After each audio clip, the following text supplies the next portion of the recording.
Hello everyone, welcome back to my YouTube channel. तो friends, आज मैं आप लोगों के लिए ऐसी टिप्स लेके आई हूँ जो आपको डेली लाइफ में बहुत ही आराम देगी और आपके लिए बहुत ही यूजफुल रहने वाली। चलिए फिर देख लेते हैं फर्स्ट वाली टिप्स। तो यहाँ पे जब भी हम लहसुन को छील के रखते हैं या फिर हमें उनको छीलने में दिक्कत होती है, तो उनको बहुत ही आसान तरीका बता रही हूँ कि हमें लहसुन किस तरीके से छीलना चाहिए। क्योंकि इसे छीलने से हमारे नाखूनों की साइड में जो किनार है वो कट जाती है, नाखून में फिर दर्द होने लगता है।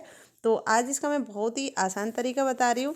तो सबसे पहले आपको ना लहसुन की सारी कलियाँ एक एक कर लेनी है और उसके बाद में फिर आपको इसको किस तरीके से छीलना है तो वो भी मैं आपको बता देती हूँ।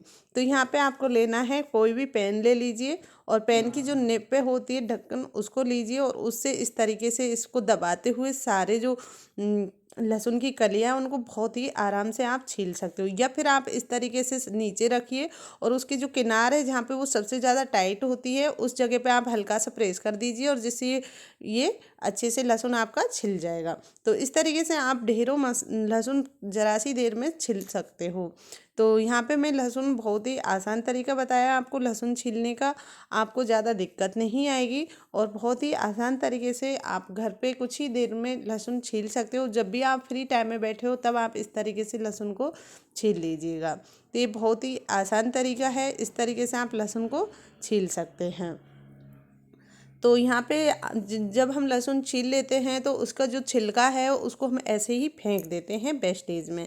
तो आज मैं आपको लहसुन के जो छिलका है उसका बहुत ही बढ़िया यूज बताने वाली हूँ, बहुत ही ज़बरदस्त यूज बताने वाली हूँ। तो यहाँ पे इस तरीके से आपको सबसे पहले लहसुन को पूरे को छील लेना है और छीलने के बाद में जब आप जो लहसुन का छिलका होता है उसे आप फेंकते हो तो उसे फेंकिए नहीं, तो उसे आप कुछ इस तरीके से यूज में लीजिए। तो यहाँ पे ये देखिए मैंने बहुत ही आसान तरीके से सारी जो लहसुन की कलियां हैं उनको जो छिलका है वो निकाल दिया है और बहुत ही आसान तरीके से उनका छिलका निकल गया है। तो अब हम चलते हैं, लहसुन का जो छिलका है उसको हम वैसे ही वेस्टेज में फेंक देते हैं, तो उसे फेंके ना, उसका बहुत ही बढ़िया तरीका बता रही हूँ। और यहाँ पे आप छोटी सी छोटी भी लहसुन की कली को छील सकते हैं इस तरीके से। तो यहाँ पे मैं लहसुन का जो छिलका है उसका आपको यूज़ बताऊंगी। तो यहाँ पे आपको लहसुन का छिलका ले लेना है और उसके बाद में इस छिलके को हम किस तरीके से यूज में लेंगे, तो उसको क्या करना है कि हम पहले से उसे निकाल लेंगे। निकालने के बाद में फिर इसका हम यहाँ पे एक टिश्यू पेपर लेंगे और टिश्यू पेपर के हम डबल हिस्से कर लेंगे और इस तरीके से इसके अंदर जो लहसुन का छिलका है उसको अच्छे से दबाते हुए प्रेस करते हुए इस तरीके से इसको पैक कर देंगे। तो यहाँ पे इस तरीके से जब आप लहसुन के छिलके को पैक कर दोगे और उसके ऊपर कोई भी गैजेट्स या धागा बांध दीजिए। तो यहाँ पे ये देखिए मैंने गैजेट्स लगा दिया इसके ऊपर। फिर सेम इसी तरीके से हम दूसरा एक और जो टिश्यू पेपर है उसके अंदर इसी को पैक कर लेंगे। तो दोनों को इस तरीके से आप पैक कर लीजिए और उसके बाद में आपको ये किस तरीके से यूज़ में लेना है। तो यहाँ पे आप आपकी जो अलमीरा है और जैसे उसमें कपड़े वगैरह रखते हैं उसमें बैड स्मेल आती है उसमें यूज़ में ले सकते हो। या फिर आपके जो घर पे शूज होते हैं और जो शूज को हम देखते हैं कि उनमें बहुत गंदी स्मेल आती है तो उनके अंदर डाल दीजिए, तो ये उनकी भी बैड स्मेल को निकाल देगा। या फिर जो बचे हुए लहसुन के छिलके हैं उनमें आप पानी भर दीजिए, एक रात के लिए रख दीजिए और उसके बाद में जब पानी का इसका कलर चेंज हो जाएगा और इस पानी को फिर आप पेड़ों के जो पौधे हैं उनकी जड़ों में दीजिए। उनकी जड़ों में इनके पानी को डालिए थोड़ा थोड़ा, तो आपके जो पेड़ है उन वो बहुत अच्छे से ग्रोथ करने लगेंगे, बहुत अच्छे ग्रो करने लगेंगे। उनमें बहुत ही एक अलग ही हरापन आपको नज़र आएगा। तो इस तरीके से आप इसके पानी को भी यूज़ में ले सकते हैं। तो उम्मीद करती हूँ छोटी सी टिप्स हैं दो आपको पसंद आई होगी। चलिए हम बढ़ते हैं अगली वाली नेक्स्ट टिप की ओर। तो ये वाली टिप्स है हमारी संतरा को लेकर। संतरा हम अक्सर छीलते हैं लेकिन वो सही से छिल नहीं पाती है, तो हमें सबसे पहले इसे इस तरीके से बीच में से कट कर लेना है। जी हाँ फ्रेंड्स, तो इसका हमें ज़्यादा दबा के कट नहीं करना, बस इतना ही करना है कि इसके अंदर जो हमारा नाइफ है मतलब अंदर से कटे ना। और जब इसका छिलका उतारना हो तो आप कुछ इस तरीके से आपको स्पून लेना है और उसके अंदर देते हुए इस तरीके से इसका सारा जो छिलका है वो एक ही बार में बहुत अच्छे से निकल जाएगा। तो यहाँ पे आप इस तरीके से जो मौसमी है उसको छील सकते हो।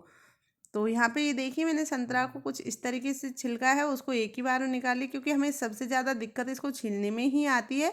तो आप इस तरीके से इसको छील सकते हैं और बहुत ही आसानी से इसको यूज़ में ले सकते हैं, मतलब खाने के लिए। यहाँ पे मैं आपको एक और तरीका बताती हूँ कि हमें मौसमी अगर बच्चे इस तरीके से खाना नहीं पसंद करते हैं तो आप उन्हें इस तरीके से भी काट कर दे सकते हैं और बच्चों को जो बीज है वो उनसे भी दिक्कत नहीं होगी। तो यहाँ पे मैं आपको इनको काट के दिखा देती हूँ कि इनको किस तरीके से हमें कट करना है। तो ये देखिए यहाँ पे आपको कुछ इस तरीके से इसे कट करना है। तो जब आप इसे कट करोगे तो इसको इस तरीके से कट करने का एक अलग ही इसका शेप बन जाएगा। बस आपको हल्का हल्का एक नाइफ बिल्कुल एकदम नया ले लीजिएगा जिसे बहुत अच्छे से कट जाए। सारी संतरा की कटिंग करने के बाद में फिर आप इस तरीके से बीच में से कट कर दीजिए और इसके जितने भी जो बीज है वो सारे निकल जाएंगे और इसे खाने में भी दिक्कत नहीं होगी और बच्चों को कुछ इस तरीके से पसंद भी आएगा। एक अलग ही तरीका, इनका एक अलग ही डिजाइन बन जाएगा। तो यहाँ पे आप इस तरीके से इनको कट करके और इनके छिलके को भी आप निकाल सकते हो और बहुत आसानी से इसे कट करके खा सकते हैं। तो ये दूसरा तरीका था, उम्मीद करती हूँ आपको पसंद आया होगा।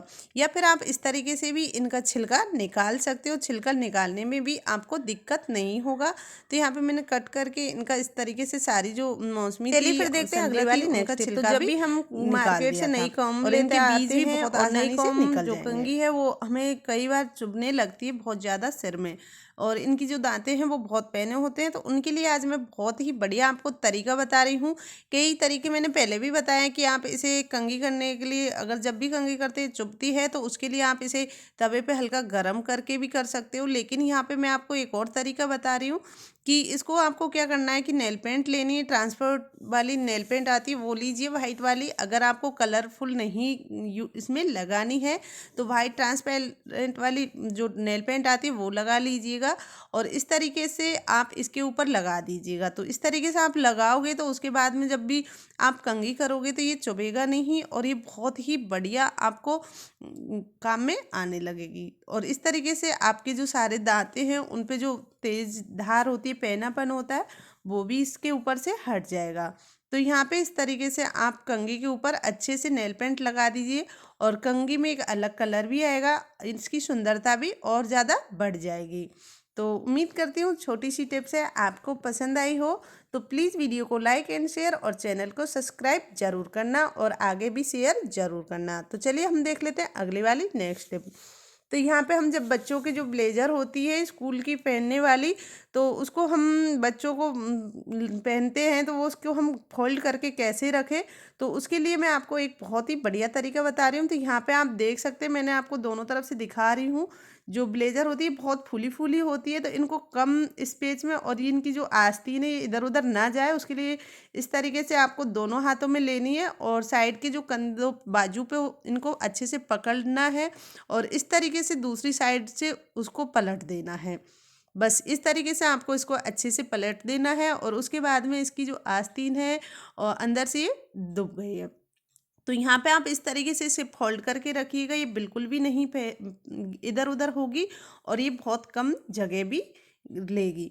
तो इस तरीके से यहाँ पे आप इसे फोल्ड करके रख सकते हैं।